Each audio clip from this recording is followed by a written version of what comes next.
কোন দিবে বাংলাদেশের 1 ইঞ্চি মাটি ভারতকে ব্যবহার করতে দিবে না, জোরে কর ঠিক না বেঠে? এরা বাংলাদেশের 1 ইঞ্চি মাটিকে রক্ষা করতে গিয়ে যে সৈনিকেরা জীবন দিবে, আল্লাহর নবীজি তাদের সম্পর্কে বলেছেন, ওরা যখন নিহত হবে, ওরা যখন মারা যাবে, ওদেরকে যখন কবরে রাখা হবে, আল্লাহর নির্দেশে ফেরেশতারা তাদের হিসাব নেবে না, জোরে কর সুবহানাল্লাহ। আল্লাহর জমিনে আল্লাহর দ্বীন প্রতিষ্ঠার জন্য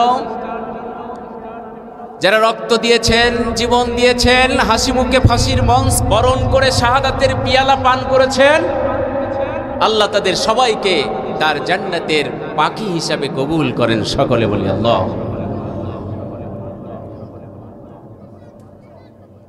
আল্লাহর শুকরিয়া।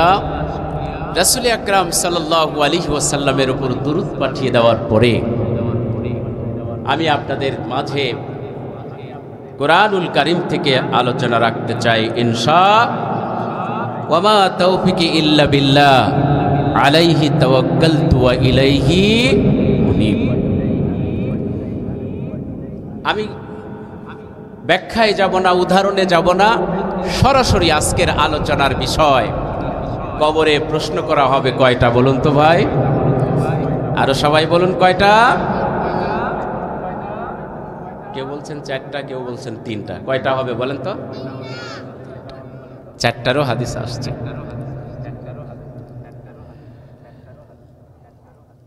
তাহলে 3টা প্রশ্ন করা হবে অথবা 4টা প্রশ্ন করা হবে। আর কবরে প্রশ্ন করা হবে না 7 শ্রেণীর ব্যক্তিদেরকে। কয় শ্রেণীর ব্যক্তি? 7 শ্রেণীর ব্যক্তি ব্যতীত কবরে সবাইকে প্রশ্ন করা হবে। কেউ সওয়াল জবাব থেকে বাঁচতে পারবে? আমরা শুনেছি কবরে প্রশ্ন হবে 3টা অথবা 4টা। আজকে আমরা শুনবো কবরে 7 শ্রেণীর মানুষের কোনো প্রশ্ন করা হবে না, জোরে কোন সুবহানাল্লাহ। আর একটা বার বলি আল্লাহু আকবার। প্রশ্ন যদি করা না হয় তাহলে ভালো না, এটা বাঁচার উপায়, ঠিক কিনা? সবাই খুশি, সবাই বেঁচে যাব যদি প্রশ্ন করা না। তাহলে কবর জগতে 7 শ্রেণীর মানুষকে প্রশ্ন করা হবে বিনা হিসাবে আল্লাহর জান্নাত। জোরে কোন সুবহানাল্লাহ। আর জোরে বলি আল্লাহু আকবার। সেই কথাটা আজকে আমরা শুনে, প্রধান মেহমানের আলোচনা শুনে বিদায় নেব ইনশাআল্লাহ। রাজি আছি তো? ভূমিকা ছাড়াই আলোচনা হবে ইনশাআল্লাহ। সম্মানিত হাজিরিন, আল্লাহ রাব্বুল আলামিনের নবীজি বলেছেন, এই পৃথিবীতে একদিন আমরা ছিলাম না, বর্তমান আমরা এই পৃথিবীতে এসেছি। আবার এমন একটা সময় আসবে এই পৃথিবী ছেড়ে সবাইকে চলে যেতে হবে, জোরে কোন ঠিক কিনা? রঙিন এই পৃথিবী সারিতে হইবে, স্বাদের এই দেহ মাটিতে খাইবে। রঙিন এই পৃথিবী সারিতে হইবে, স্বাদের এই দেহ মাটিতে খাইবে। শূন্য গবে জিন্দেগানি, কার লাগিয়া এত মায়া এত চোখের পানি রে মন, কার লাগিয়া এত মায়া এত চোখের পানি। জোরে কোন ঠিক না ঠিক? কার জন্য কি করি? সব মায়ার পৃথিবী ছেড়ে একদিন আপনাকে আমাকে চলে যেত।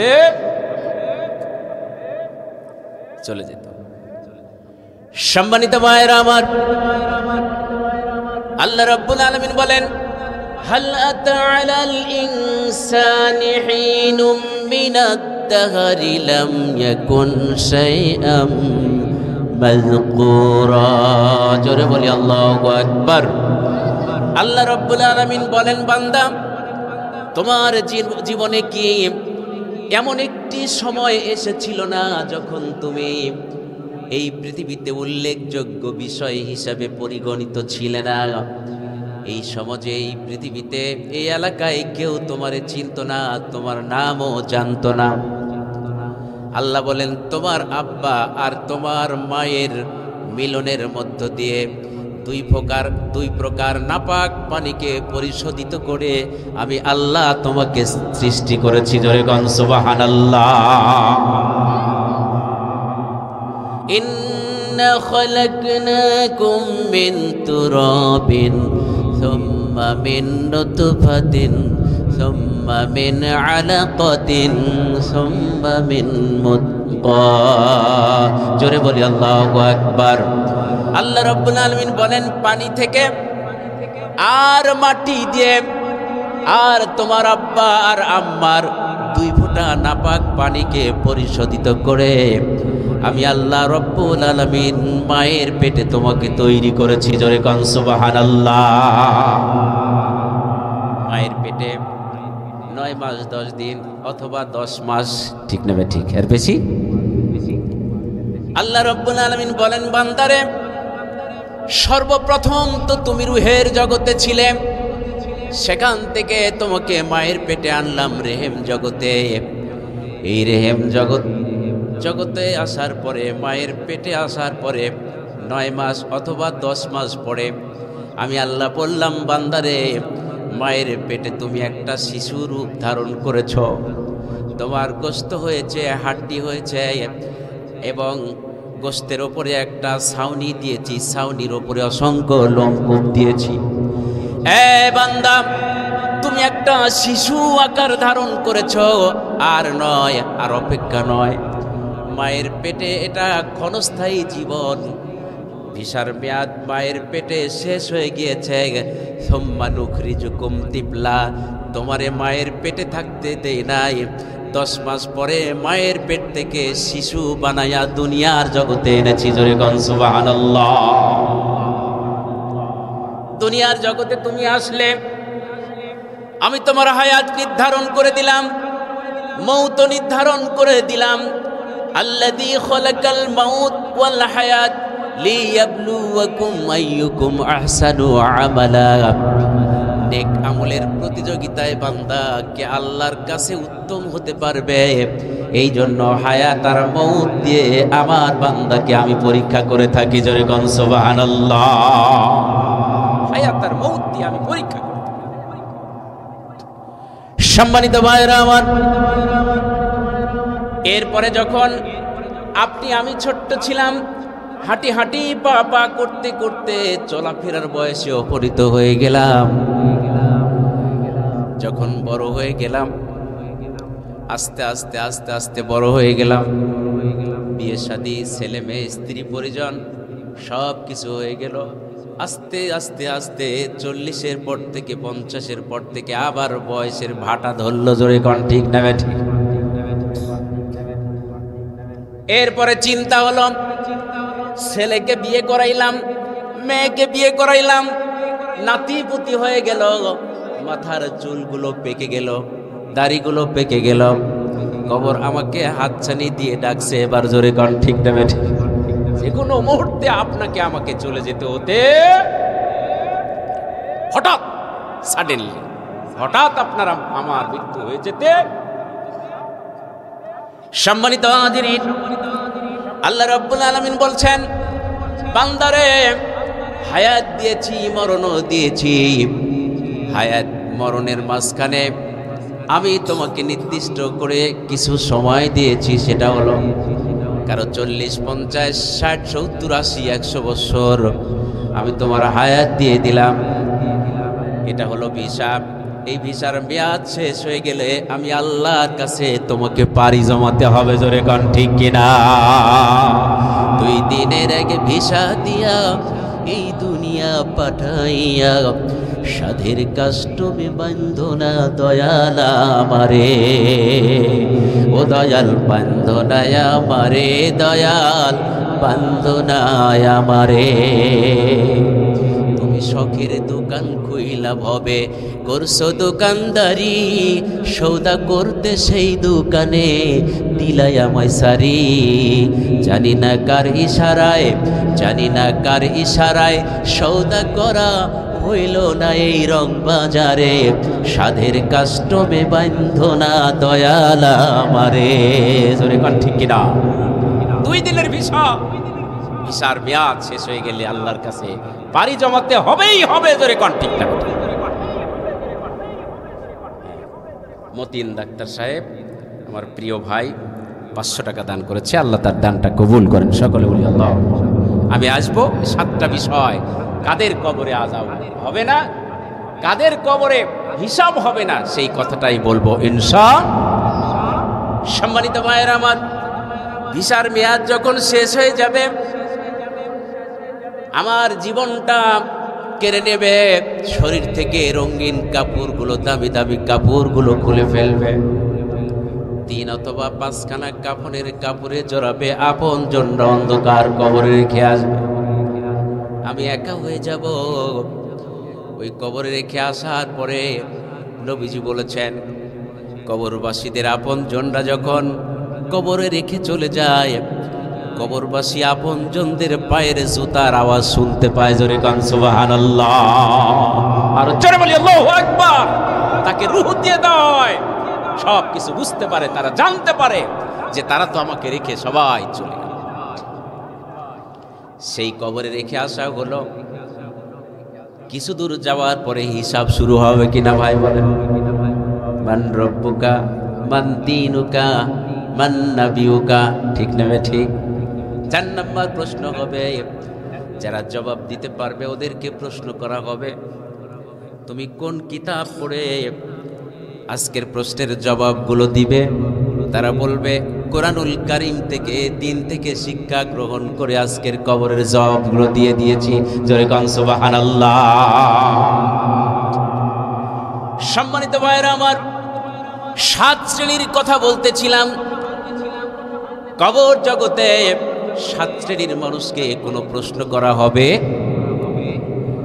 1 নাম্বার, ভালো করে শুনবেন, 1 নাম্বার যারা আল্লাহর পথে লড়াই করেছে, আন্দোলন করেছে, সংগ্রাম করেছে, আল্লাহর জমিনে আল্লাহর দিল কায়েম করতে গিয়ে চোখ হারিয়েছে, পা হারিয়েছে, রক্ত দিয়েছে, হাসির মঞ্চকে যারা হাসি মুখে বরণ করে শহীদ হয়ে গিয়েছে, কিয়ামতের ময়দানে আল্লাহর রাস্তায় আন্দোলনকারীদের কবরে কোনো প্রশ্ন করা হবে না। জোরে কান সুবহানাল্লাহ। আর জোরে বলি আল্লাহু আকবার। আল্লাহর রাস্তায় জীবন দেওয়া সহজ কথা, সবাই পারে না। জোরে কোন ঠিক না ঠিক? সবাই পারে না আল্লাহর রাস্তায় জীবন।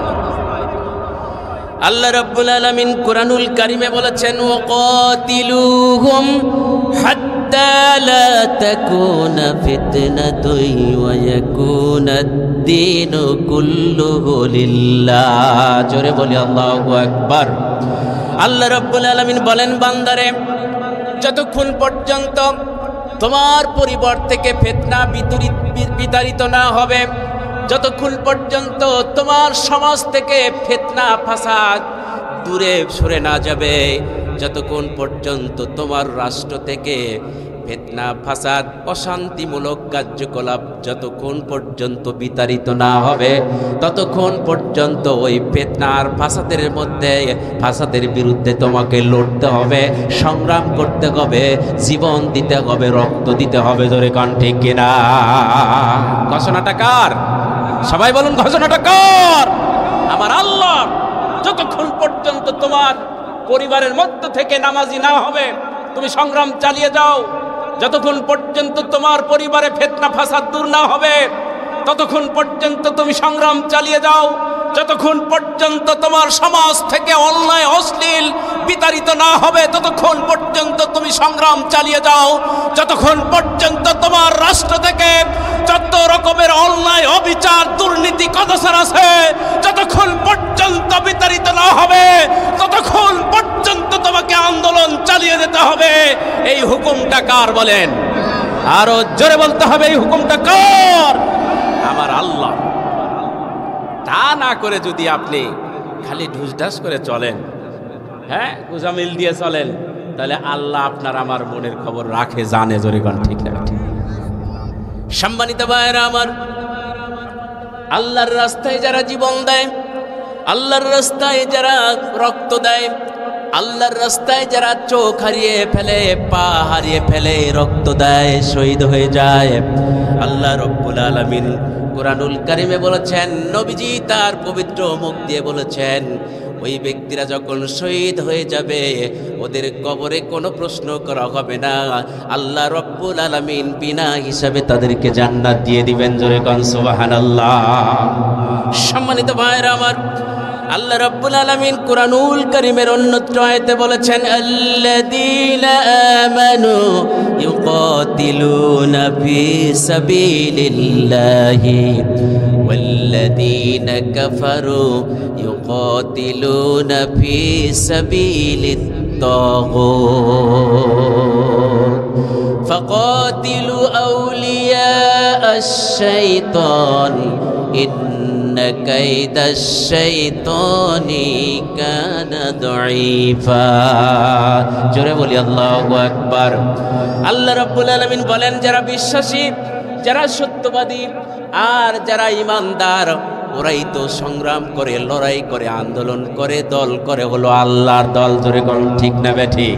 সেটা হলো আল্লাহ অন্যত্র জায়গায় বলেছেন এরা দল করে হিজবুল্লাহ। জোরে কোন ঠিক না বেঠিক? ওয়াল্লাযীনা কাফারু ইউকাতিলুনা ফি সাবিলিত তাগুত, আর যারা তাগুত তারা দল করে শয়তানের দল। জোরে কোন ঠিক কিনা? তাগুত মানে বাতিল, তাগুত মানে শয়তান। যত এই পৃথিবীতে বাতিল আইন ও কানুন রয়েছে আল্লাহ ব্যতীত, সব হচ্ছে তাগুতের পথ। জোরে কোন ঠিক না ঠিক? সুতরাং যারা ঈমানদার, যারা বিশ্বাসী, তারা দল করে আল্লাহর, যারা তাগুত, যারা কুফরি মতবাদে বিশ্বাসী, তারা দল করে শয়তানের। জোরে কোন ঠিক? কথা পরিষ্কার। কথা কি এটা? আমার কথা না আল্লাহর কথা? আরো জোরে বলুন। সম্মানিত ভাইয়ের আমার, এর পরেও যদি আপনি আমি আমার জীবন পরিচালনা করতে গিয়ে যদি ভুল করে থাকি, তাহলে এটা আপনার নিজের দোষ। নিজের পায়ের কুড়াল নিজে দিবেন। জোরে কোন ঠিক না বেঠিক? কারণ কিয়ামতের ময়দানে যখন ওই অপরাধীদেরকে জাহান্নামের দিকে টেনে টেনে নিয়ে যাওয়া হবে, জাহান্নামের দ্বার রক্ষীরা তাদেরকে প্রশ্ন করবে, তোমাকে সতর্ক করার জন্য কি কোনো সতর্ককারী তোমাদের কাছে যায় নাই? তারা সেদিন বলবে, কলু বালা, হ্যাঁ গিয়েছিল, কিন্তু তাদের কথা আমরা শুনি নাই, তাদেরকে মিথ্যা প্রতিপন্ন করেছিলাম, যার কারণে আজকে আমাদেরকে জাহান্নামে চলে যেতে হয়। ধরে কোন নাউজুবিল্লাহ। সম্মানিত ভাইয়েরা আমার, তাহলে যারা ঈমানদার বিশ্বাসী তারা দল করবে কার? আর যারা কাফের তারা দল করবে শয়তানের। পরিষ্কার। সম্মানিত ভাইয়েরা আমার, এটাও আপনাকে আমাকেই জেনে রাখতে হবে, আউলিয়া আশ-শাইতান ইন্না কাইদাশ শাইতানি কানা দাঈফা। নিশ্চয়ই তোমরা জেনে রাখবে, শয়তানের যত রকমের পথ ও মত রয়েছে, দল রয়েছে, ওটা বিভ্রান্ত গোমরাহ, আর ওটা হচ্ছে শয়তানের সকল ষড়যন্ত্র হচ্ছে দুর্বল। জোরে কোন ঠিক কিনা? দাঈফা, এদের যত চক্রান্ত আছে দেখে তো আমরা ভয় পাই, কিন্তু সাহস নিয়ে যদি আমরা দাঁড়াই, সেই চক্রান্তগুলো সব কিছু নস্যাৎ হয়ে যায়। জোরে কোন ঠিক কিনা? কেউ কি বুঝতে পেরেছিল, জানতে পেরেছিল 5 আগস্টে তাদের পতন ঘটবে? বুঝতে পেরেছিল? কিন্তু আল্লাহর মায়ের দুনিয়ার ইন্না কাইদাশ শাইতানি কানা, শয়তানের, নিশ্চয়ই শয়তানের চক্রান্ত দুর্বল। ঠিক না ঠিক? ওদের চক্রান্ত দুর্বল।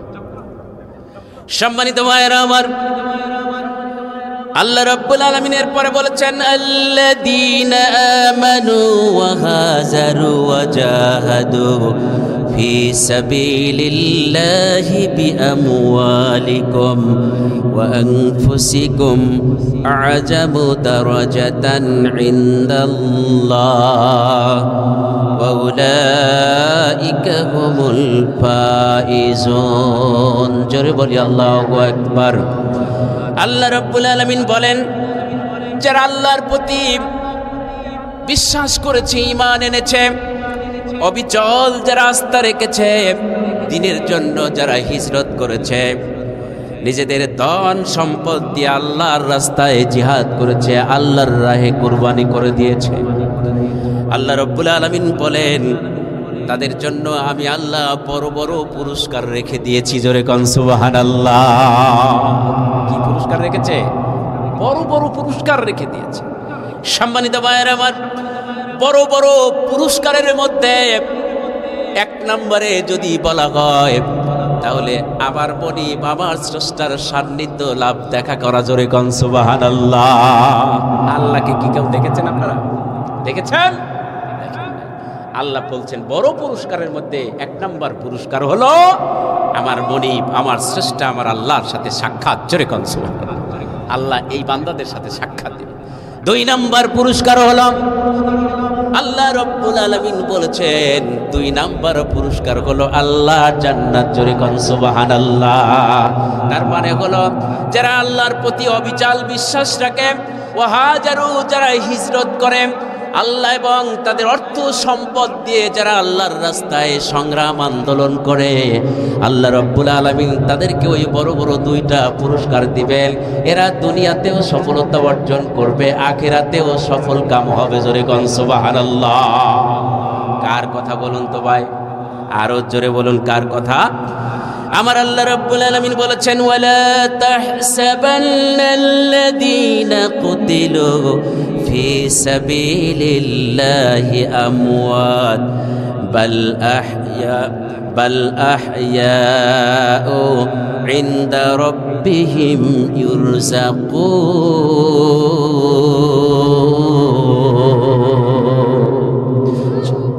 আল্লাহ রাব্বুল আলামিন বলেন যারা আল্লাহর পথে আল্লাহর জমিনে আল্লাহর দ্বীন কায়েম করতে গিয়ে যারা চোখ হারায়, পা হারায়, এমন কি শহীদ হয়ে যায়, নিহত হয়ে যায়, আল্লাহ রাব্বুল আলামিন বলেছেন তাদেরকে তোমরা মৃত্যু বলো, তাদেরকে তোমরা মৃত্যু বলো। কারণ শহীদরা মরে না, শহীদরা হলো জীবিত। জোরে কোন সুবহানাল্লাহ। যারা আল্লাহর রাস্তায় জীবন দেয় তারা হলো জীবিত, তাদেরকে তারা মরে যায় এই কথাটা বললে ওই শহীদদের অসম্মান করা হয়, ঠিক না ঠিক? যারা আল্লাহর জমিনে আল্লাহর দ্বীন কায়েম করতে গিয়ে নিহত হয় এদেরকে তোমরা মৃত্যু বলো না, বরং তারা জীবিত। এরা মহান রবের কাছ থেকে রিজিক প্রাপ্ত হয় কবরে। জোরে কোন সুবহানাল্লাহ। দুনিয়াতে বেঁচে থাকলে কাজী তারাও রিজিক প্রাপ্ত হয়, মরে যাওয়ার পরেও কবর জগতে তারা আল্লাহর কাছ থেকে রিজিক প্রাপ্ত হয়। জোরে কোন সুবহানাল্লাহ। কার কথা এটা? আরো জোরে বলুন। আমার আল্লাহ রাব্বুল আলামিন বলেছেন যারা আল্লাহর পথে আন্দোলন করে, সংগ্রাম করে, করতে গিয়ে যারা নিহত হয় তাদেরকে তোমরা মৃত্যু বলো না, বরং তারা জীবিত। তারা মহান রবের কাছ থেকে রিজিক প্রাপ্ত হয়। জোরে কোন সুবহানাল্লাহ। আল্লাহর পথে যারা দিয়েছে জীবন তাদেরকে তোমরা মৃত্যু বলো না, বলো না মৃত্যু। আল্লাহর পথে যারা দিয়েছে জীবন ওরাই আছে আমাদের স্মরণে, ওরাই আছে মিছিলে মিছিলে, চিরদিন চিরচেনা পরিচিত। তাদেরকে তোমরা মৃত্যু বলো না, বলো না মৃত্যু। আল্লাহর পথে যারা দিয়েছে জীবন, জোরে কোন আমিন, তাদেরকে তোমরা মৃত্যু বলো। সম্মানিত ভাইয়েরা আমার, আল্লাহর রাস্তায় যারা জীবন দেয়, যারা শহীদ হয়ে যায় তারা তো শহীদ, যারা নিহত হয় মারা যায় তারা তো শহীদ। এরা যে মরে না তার একটা নবীজির সাহাবীর দৃষ্টান্ত দেই, শুনবেন তো? কষ্ট হচ্ছে আপনাদের? আল্লাহর নবীজির সাহাবী উহুদের যুদ্ধে, বদরের যুদ্ধে, খন্দকের যুদ্ধে দুইজন সাহাবী অংশগ্রহণ করেছিলেন। বিশেষ করে আল্লাহর নবীজির একজন বিশিষ্ট সাহাবী যে জ্ঞানে গুণে গুণান্বিত ছিল, অর্থ সম্পদে ধনাঢ্য ছিল, যার নাম হুযায়ফা রাদিয়াল্লাহু তাআলা আনহু, যার আরেকটি নাম হচ্ছে হুযায়ফাতুল ইয়ামিন। ইয়ামিনে তার বাড়ি, যার কারণে তার নামকরণ করা হয়েছে হুযায়ফাতুল ইয়ামিন। আল্লাহর নবীজির এই সাহাবী বদর যুদ্ধ, উহুদ যুদ্ধ এবং খন্দকের যুদ্ধে অংশগ্রহণ করেছিলেন। যুদ্ধের ময়দানে কাফের বেঈমানদের সঙ্গে লড়াই করতে গিয়ে, আন্দোলন করতে গিয়ে নিহত হয়। যারা আল্লাহর জমিনে আল্লাহর দ্বীন বাস্তবায়ন করতে গিয়ে যারা নিহত হয়, মরে যায়, শহীদ হয়ে যায়, এদেরকে গোসল দেওয়ানো হয় না। হয় কি ভাই? যে কাপড়ে আছে ওই কাপড়েই তাদেরকে জানাজা করানো হয়, দাফন করানো হয়। দীর্ঘ 1300 বছর যখন চলে গিয়েছে, এই সাহাবী ইরাক শহরের দাজলা নদীর তীরে এই দুইজন সাহাবীর কবর রয়েছে। একজন হযরত হুযায়ফাতুল ইয়ামিন আর দ্বিতীয়জন আব্দুল্লাহ ইবনে জুবাইর রাদিয়াল্লাহু তাআলা আনহু। জোরে কোন সুবহানাল্লাহ। দুইজন সাহাবীকে ইরাকের দাজলা নদীর তীরে, সাগরের তীরে তাদের দুইজনকে কবর দেওয়া হয়েছে।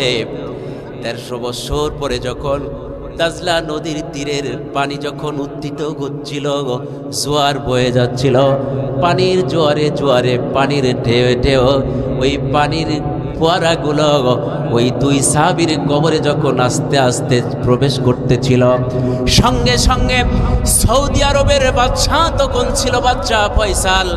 এই বাদশাহ ফয়সালকে স্বপ্নে দেখানো হলো, ভাই বাদশাহ ফয়সাল রে, আমরা দুইজন সাহাবী, আল্লাহর নবীজির প্রিয় সাহাবী, দাজলা নদীর তীরে আমাদের কবর দেওয়া হয়েছে। বদর, উহুদ যুদ্ধে, খন্দকের যুদ্ধে আমরা অংশগ্রহণ করতে গিয়ে আমরা শহীদ হয়ে গিয়েছি, আমাদেরকে এখানে দাফন করানো হয়েছে। 1300 বছর পরে পানির ঢেউ এসে আমাদের কবরে লাগছে। আস্তে আস্তে এগুলো আস্তে আস্তে করে পানিগুলো আমাদের কবরে প্রবেশ করছে। কাফনগুলো ভিজে যায়, কাপড়গুলো ভিজে যায়। মেহেরবানি করে আমাদের দুইজনের লাশটাকে এই কবর থেকে উত্থিত করে অন্য জায়গায় স্থানান্তরিত করা হোক। জোরে করো আল্লাহু আকবার। আরো জোরে বলি আল্লাহু আকবার। কয়জন সাহাবী? আরো জোরে বলুন। নাম, একজনের নাম কি? হুযায়ফা রাদিয়াল্লাহু তাআলা আনহু। দ্বিতীয় নাম্বার সাহাবীর নাম হচ্ছে আব্দুল্লাহ ইবনে জুবাইর। আব্দুল্লাহ ইবনে জুবাইর। দুইজন সাহাবীকে যখন স্বপ্নে দেখানো হলো, দুইজন সাহাবী স্বপ্নে দেখালেন কাকে? সৌদি আরবের বাদশাহ ফয়সালকে তিনি স্বপ্নে দেখলেন। স্বপ্নে দেখার পরে দীর্ঘদিন চলে যায়, কোনো খবর নাই। ইরাকের গভর্নরকে তিনি তখন স্বপ্নে আবার দেখালেন। এরপরেও কোনো কাজ হয় না, তাদের লাশগুলো সেখান থেকে উঠানো হয় না। এরপরে ইরাকের সবচাইতে বড় মুফতি, গ্র্যান্ড মুফতি, সবচাইতে বড় মুফতি, তাকে স্বপ্নে দেখানো হলো। মুফতি সাহেব যখন স্বপ্নে দেখলেন, সকালে যখন ঘুম ভেঙে গেল, তার গাটা ঘেমে গেল ফজরের নামাজ আদায় করে। এবার ইরাকের গভর্নরের কাছে তিনি চলে গেলেন, সব ঘটনাগুলো খুলে বললেন। আরে ইরাকের গভর্নর, আমি আপনার কাছে ফজরের নামাজ পড়ে আপনার দরবারে এসেছি। কেন এসেছো? কেন এসেছেন আপনি এই সকালবেলায়? কোন কারণে এসেছেন? উনি বললেন যে দুইজন সাহাবী, আল্লাহর নবীজির সাহাবী, দাজলা নদীর তীরে তাদের কবর হয়েছে। পানিতে তাদের কবরটা ভেসে যায়। স্বপ্নে আমাকে দেখানো হয়েছে, 1 নয় 2 নয় 3 দিন আমাদের লাশগুলোকে উঠাই নিয়ে গিয়ে অন্য জায়গায় স্থানান্তরিত করা হোক। তারা বলল, বাদশাহ ফয়সালকে আমরা স্বপ্নে দেখিয়েছি আমাদের লাশগুলোকে উঠানোর জন্য, তিনি কোনো কর্ণপাত করে নাই। এই ইরাকের বাদশা রে, আপনি তাড়াতাড়ি করে ব্যবস্থা করুন, দুইজন সাহাবীর লাশটাকে উঠায় নিয়ে অন্য জায়গায় স্থানান্তরিত করুন। ইরাকের গভর্নরও বললেন, আমিও তো স্বপ্নে দেখেছিলাম দুইজন সাহাবী আমাকে বলেছে কবরটা স্থানান্তরিত করার জন্য, কিন্তু আমরা ভুলে গিয়েছি। বাদশাহ ফয়সাল বললেন, ইরাকের গভর্নর, তাড়াতাড়ি করে আপনি কি করেন, আপনার মন্ত্রী পরিষদ নিয়ে একটা বৈঠক দিন। বৈঠক করার পরে লোক জনবল নিয়ে সেখানে আপনারা পরিদর্শন করুন আসলে ঘটনা কতটুকু সত্য কিনা এটা আপনি যাচাই করুন। যদি সত্য হয় তাহলে একটা প্রাচীর করে দেওয়া হোক, অথবা সেখান থেকে লাশ দুইটাকে উঠাই নিয়ে অন্য জায়গা স্থানান্তরিত করা হোক। এবার বাদশাহ ফয়সালের নির্দেশে চিঠি পেয়ে ইরাকের গভর্নর মুফতি সাহেবদেরকে নিয়ে একটা মিটিং করলেন, মন্ত্রী পরিষদকে নিয়ে একটা মিটিং করলেন। মিটিং করার পরে এবার সিদ্ধান্ত হলো একটা টিম সেখানে যাবে, অনেক বড় বড় ইঞ্জিনিয়ারকে নিয়ে। সম্মানিত মায়েরা আমার, এদিকে পত্র পত্রিকায় খবর হয়ে গিয়েছে, তামাম ইরাকে এবং মদিনায়, আরব আমিরাতে খবর পৌঁছে গিয়েছে, আমেরিকায়, জার্মান থেকে অনেক মানুষ এসেছে, অনেক চক্ষু বিশেষজ্ঞ এসেছে, অনেক ডাক্তার এসেছে, বিভিন্ন রাষ্ট্র থেকে অনেক নামি দামি লোক এসেছে। আর কি চাও, আল্লাহর নবীজির দুইজন সাহাবীর লাশকে কবর থেকে উঠানো হবে। ওই দুইজন সাহাবীর লাশটাকে দেখার জন্য তাদের অনেক আগ্রহ। লাশগুলোকে দেখার জন্য বিভিন্ন রাষ্ট্র থেকে এসে সেখানে ভিড় জমালো। এবার ইরাকের গভর্নরের টিম যখন ওই দাজলা নদীর তীরে চলে গেল, গিয়ে দেখলেন ওই দুইজন সাহাবীর একজনের লাশ, একজনের কবর হুযায়ফাতুল ইয়ামিনের কবর অর্ধেক ভেঙে পানিগুলো, দাজলা নদীর পানিগুলো ভাসায় নিয়ে গিয়েছে। দূর থেকে দেখা যায় তার তার কাপড়গুলো এলোমেলো হয়ে আছে। সেখানে গেলেন, তারা দুইটা লাশকে উদ্ধার করলেন, উপরে উঠায় আনলেন। দুইটা লাশ হাজার হাজার মানুষ দেখলো, তামাম পৃথিবীর নামি দামি মানুষ দেখলো। জার্মানের একজন চক্ষু বিশেষজ্ঞ ছিল এবং বিভিন্ন রাষ্ট্র থেকে অনেক নামি দামি মানুষ এসে দেখলো। তারা চোখ পরীক্ষা করলো, দেখছে যে চোখগুলো যেন চোখের এখনো জীবন আছে। জোরে কোন সুবহানাল্লাহ। তারা যে তীরের আঘাতপ্রাপ্ত হয়ে শহীদ হয়েছে, রক্তগুলো, সেই রক্তগুলো, তাজা রক্তগুলো এখনো ফিনকে ফিনকে বের হচ্ছে। জোরে কোন সুবহানাল্লাহ। চামড়াগুলো ঠিক ওই রকমই আছে, একটাও লোমকূপ উপরে চাইলেই, জোরে কোন সুবহানাল্লাহ, এখনো শরীর যেন গরম হয়ে আছে। জোরে কোন আল্লাহু আকবার। আল্লাহর পথে যারা দিয়েছে জীবন, তাদেরকে তোমরা মৃত্যু বলো না মৃত্যু। আল্লাহর পথে যারা দিয়েছে জীবন, জোরে কোন ঠিক না ঠিক? আল্লাহর পথে যারা জীবন দেয় তারা কোনোদিন মরে যায়। সম্মানিত ভাইয়ের আমার, এই দুইজন সাহাবীকে উপরে উঠাই নিয়ে এসে আনলো যখন, হাজার হাজার মানুষ দেখল। অসংখ্য ইহুদি এবং খ্রিস্টান ছিল, অনেক পর্যটক ছিল, অনেক সাংবাদিক ছিল, অনেক বিশেষজ্ঞ ছিল। বিশেষ করে কয়েক ডজন বিশেষজ্ঞ সেদিন আল্লাহর নবীজির সাহাবীদের, সেই দিন আল্লাহর নবীর সাহাবীদের লাশটাকে অক্ষত অবস্থায় দেখে মুসলমানদের হাতে হাত রেখে, ওই মুফতি সাহেবের হাতে হাত রেখে কালেমা পড়ে মুসলমান হয়ে গিয়েছিল। জোরে কোন সুবহানাল্লাহ। যে মৃত্যু মানুষকে মরতে শিখায় না, যে লাশ অক্ষত অবস্থায় থাকে, সেই ধর্মই আমরা পালন করব। জোরে কোন সুবহানাল্লাহ। সেই ধর্মই আমরা পালন করব। সেই ধর্ম পালন করতে গিয়ে যদি আমার শহীদ হয়ে যেতে হয়, তা হয়ে যাব। কারণ শহীদি মরণ হচ্ছে উত্তম মরণ। শহীদি মরণ হলে কবরে তার লাশটা পৌঁছে যায় না। জোরে কোন সুবহানাল্লাহ। সাহাবারা আফসোস করতেন, নবীজি আফসোস করতেন।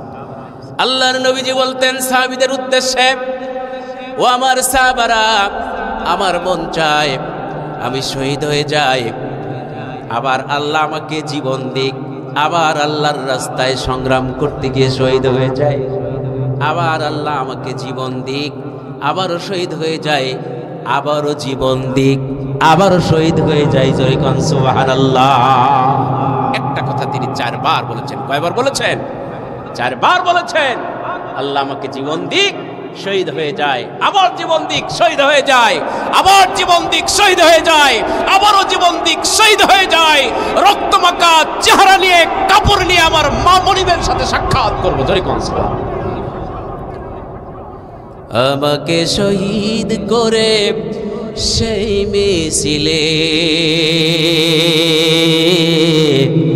শামিল করে দিও, আমাকে শহীদ করে সেই মিছিলে শামিল করে নিও।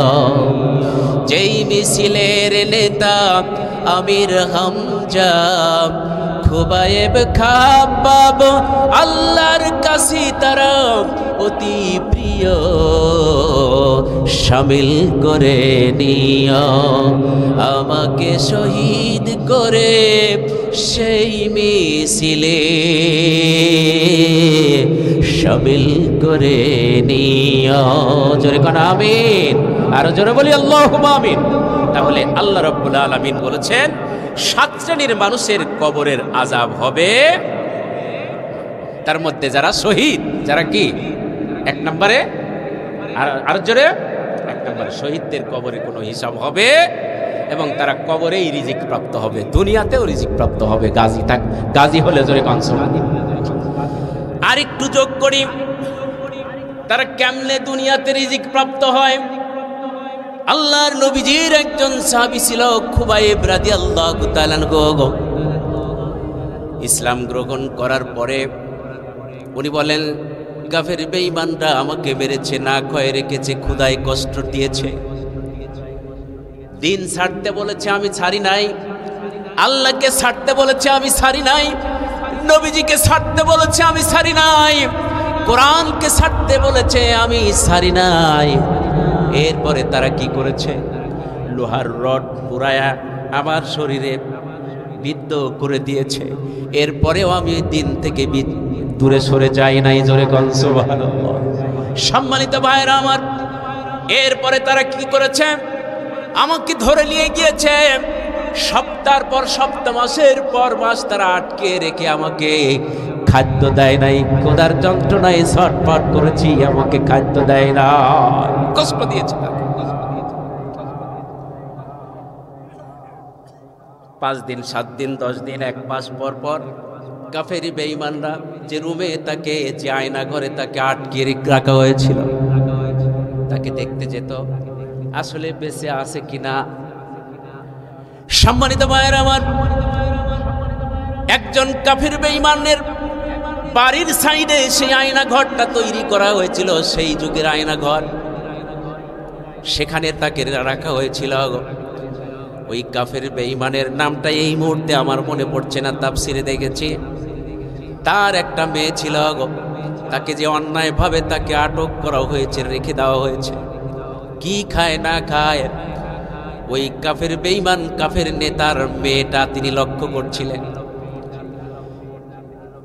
দিন সপ্তাহ চলে যায়, 1 মাস যখন অতিবাহিত হয়ে গেল, ওই কাফের নেতার মেয়েটা তিনি সেখানে যাচ্ছে, হাঁটি হাঁটি পা পা করতে করতে, যেখানে আটকে রাখা হয়েছিল দূর থেকে লক্ষ্য করে দেখে একটু ফাঁকা ছিল, ওই ফাঁকা জায়গা দিয়ে ভুলকে দিয়ে দেখে যে সে কি খায়, তাকে তো 1 মাস পর্যন্ত না খেয়ে রাখা হয়েছে, খাদ্য দেয় না।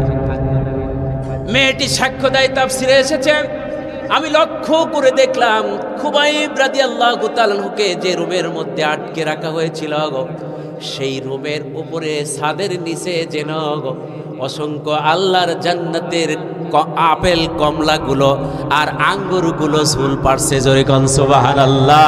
আর খুবাইব রাদিয়াল্লাহু তাআলা একটা একটা করে ছিঁড়ে ছিঁড়ে আনন্দে আনন্দে খায়। জোরে কোন সুবহানাল্লাহ। আর জয় বলি আল্লাহু আকবার। সম্মানিত ভাইরা আমার, আল্লাহ রাব্বুল আলামিন কুরআনুল কারীমে সেই কথাটাই বললেন, ওয়ালা তাহসাবান্নাল্লাযীনা কুতিলু ফি সাবিলিল্লাহি আমওয়াত বাল আহইয়াউন ইনদা রাব্বিহিম ইরযাকুন। জোরে বলি আল্লাহু আকবার। যারা আল্লাহর পথে নিহত হয় তাদেরকে তোমরা মৃত্যু বলো না, বরং তারা জীবিত, তারা আল্লাহর পক্ষ থেকে রিজিক প্রাপ্ত হয়। জোরে কান সুবহানাল্লাহ। আল্লাহর রাব্বুল আলামিনের নবীজি বলেছেন কবরের মধ্যে 7 শ্রেণীর মানুষেরই হিসাব হবে না। কয় শ্রেণীর মানুষ? 1 নম্বরে যারা আল্লাহর রাস্তায় শহীদ হয়ে যায়, জীবন দেয়, অর্থ সম্পদ দিয়ে আল্লাহর জমিনে আল্লাহ দিন কায়েমে শরীক হয়ে যায়। জোরে কান ঠিক কিনা? তাদের হিসাব হবে না। কার কথা? আরো জোরে বলুন। আল্লাহ। 2 নম্বরে আল্লাহর নবীজি বলেছেন, 2 নম্বরে আল্লাহর নবীজি বলেছেন যে সীমান্ত রক্ষী সৈনিক, যারা নিজের মাতৃভূমি দেশকে পাহারার কাজে যে চোখ ব্যবহার হয়, যে জীবন ব্যবহার হয়, সীমান্ত রক্ষী, আল্লাহর সীমান্ত, ওয়াল হাফিজুনা লিহুদুদিল্লাহ, যারা নিজের দেশ, আল্লাহর সীমারেখা, আল্লাহর হুদুদ যারা সংরক্ষণের জন্য জীবন দেয়, যাদের চোখ জাগ্রত থাকে, আল্লাহ রাব্বুল আলামিনের নবীজি বলেছেন ওই চোখ, ওই দেহ যখন কবরে তার দেহটাকে রাখা হবে, সেই কবরের মধ্যে আল্লাহর ফেরেশতারা হিসাব নেবে না। জোরে কান সুবহানাল্লাহ। তার মানে সীমান্ত রক্ষায় যেই সৈনিকরা কাজ করে। বাংলাদেশের 3 জেলায় বিভিন্ন বর্ডারে সীমান্ত রক্ষী বর্ডার গার্ড আছে কিনা বলেন? বিজিবি আছে কিনা বলেন? এখন তো প্রায় 3 জেলাতে বিভিন্ন বর্ডার গার্ড আছে। এই বর্ডার গার্ডে ভারতের সীমান্ত রক্ষীদের সাথে খুবই উত্তেজনা চলছে, কিছু কাজ নিয়ে, কিছু সীমারেখা নিয়ে। সম্মানিত হাজিরিন, তাদের ঘুম নাই। বিগত দিনে একটার পর একটা ভারত বাংলাদেশের অসংখ্য মানুষকে গুলি করে হত্যা করেছে। জোরে কান ঠিক না? এমনকি ভারতের ওই সৈনিকেরা, সীমান্ত রক্ষীরা, তারা কি করেছে? বাংলাদেশের মহিলাদেরকে ধরে ধরে নিয়ে গিয়ে তারা ধর্ষণ করে কাটা তারের সাথে ঝুলিয়ে রেখেছে। জোরে কান ঠিক না? এরপরেও বাংলাদেশের সরকার কোনো কথা বলে নাই, তাদের বিরুদ্ধে কোনো প্রতিবাদ করে তুলে নাই। জোরে কান ঠিক না? আজকে বাংলাদেশের সীমান্ত রক্ষীরা, বিজিবিরা খুব সচেতন, খুব সতর্ক। জীবন দিবে বাংলাদেশের 1 ইঞ্চি মাটি ভারতকে ব্যবহার করতে দিবে না। জোরে কান ঠিক না? এরা বাংলাদেশের 1 ইঞ্চি মাটিকে রক্ষা করতে গিয়ে যে সৈনিকেরা জীবন দিবে, আল্লাহর নবীজি তাদের সম্পর্কে বলেছেন ওরা যখন নিহত হবে, ওরা যখন মারা যাবে, ওদেরকে যখন কবরে রাখা হবে, আল্লাহর নির্দেশে ফেরেশতারা তাদের হিসাব লিবে না। জোরে কান সুবহানাল্লাহ। এটা আমি বাড়িয়ে বলছি? আমার কথা? আমার বাবার কথা? কার কথা? আমার আল্লাহর কথা। যারা দেশ রক্ষায়, সীমান্ত পাহারায় যারা যারা ব্যবহার হয়, লিপ্ত থাকে, তারা যখন মারা যাবে তাদের কোনো হিসাব হবে। কার কথা? আল্লাহর নবীজি বলেছেন 2 চোখ জাহান্নামের আগুন স্পর্শ করবে না। 2 চোখকে, যে চোখ সীমান্ত রক্ষার কাজে নিজের চোখ সব সময় জাগ্রত থাকে, কোথায় কি হয়, কোথায় থেকে কোন আক্রমণ আসে, যে চোখ সীমান্ত রক্ষায় ব্যবহার হয়, সেই চোখ কোনদিন সেই চোখকে জাহান্নামের আগুন স্পর্শ করবে না। জোরে কান আল্লাহু আকবার। আর যে চোখটা আল্লাহর ভয়ে গভীর রজনীর রাতে তাম পৃথিবীর মানুষগুলো ঘুমিয়ে পড়েছে, মানুষের দরজা জানালা বন্ধ হয়ে গিয়েছে, একটা দরজা খোলা আছে, সেটা হলো আমার মনিব, আমার স্রষ্টা, আমার আল্লাহর রহমতের দরজা। জোরে কান সুবহানাল্লাহ। সেই গভীর রজনীর রাতে পৃথিবী যখন নীরব, স্তব্ধতা বিরাজ করবে, ঠিক ওই মুহূর্তে সবাই ঘুমিয়ে পড়েছে, যে ঘুম থেকে জাগ্রত হয়ে উজু করে জায়নামাজে গিয়ে নফল নামাজ আদায় করে আল্লাহর কাছে ধর্ণা দেয়, নিজের দুইখানা চোখের পানি আল্লাহর ভয়ে সারে, ওই চোখকে কোনোদিন জাহান্নামের আগুন স্পর্শ করবে না। জোরে কান আল্লাহু আকবার। জোরে কান সুবহানাল্লাহ। আল্লাহ যেন আমাদের এই 2 চোখ দান করেন। সকলে বলি আমিন। আরো জোরে বলি আমিন। তাহলে 1 নম্বরে শহীদদের কোনো হিসাব হবে না। আর 2 নম্বরে সীমান্ত রক্ষায় যাদের জীবন ব্যবহার হয়, এই দেহগুলোর এই মানুষদের হিসাব কবরে হবে। নবীজি বলেছেন একদিন সীমান্ত যারা পাহারা দেয় দুনিয়া ও তার উপর যা কিছু আছে তার চাইতে উত্তম, জোরে কান সুবহানাল্লাহ, তার চাইতে সে উত্তম। আল্লাহর নবীজি আরো বলেছেন এক রাত যে চোখ সীমান্ত রক্ষার কাজে ব্যবহৃত হয়, নবীজি বলেছেন 1 মাস ফরজ রোজা রাখলে, নফল রোজা রাখলে যে সওয়াব হয়, রাত জেগে জেগে তাহাজ্জুদের সালাত আদায় করলে যে সওয়াব হয়, 1 মাস আর 1 মাস রাতের সওয়াব আল্লাহ তার আমল নামায় দিয়ে দেন, জোরে কান সুবহানাল্লাহ। সম্মানিত হাজিরিন, আল্লাহর নবীজি বলেছেন এরাও শহীদ। এরা কি? যারা সীমান্ত রক্ষা করতে গিয়ে জীবন দেয় এরাও শহীদ। নবীজি বলেছেন শহীদদের মর্যাদা সম্পর্কে, সীমান্ত রক্ষা করতে গিয়ে অথবা আল্লাহর জমিনে আল্লাহর দ্বীন কায়েম করতে গিয়ে যারা জীবন দিয়ে শহীদ হয়ে যায়, এই শহীদের জীবনের শরীরের রক্ত প্রথম ফোঁটা যখন মাটিতে পড়বে, মাটিতে পড়তে যতটুকু দেরি জীবনের গুনাহ মাফ করতে ততটুকু দেরি হয় না, জোরে গান সুবহানাল্লাহ। সম্মানিত ভাইয়েরা আমার, আল্লাহর নবীজি বলেছেন শহীদদের মৃত্যুর সময় এই শহীদরা আল্লাহর দ্বীনের জন্য যারা শহীদ হয়, এই শহীদদের কাছে যখন আজরাইল ফেরেশতা আসে, শহীদদেরকে তাদের ওই জান্নাতের বাসস্থানটা তাদের চোখের সামনে দেখানো হয়, জোরে গান সুবহানাল্লাহ।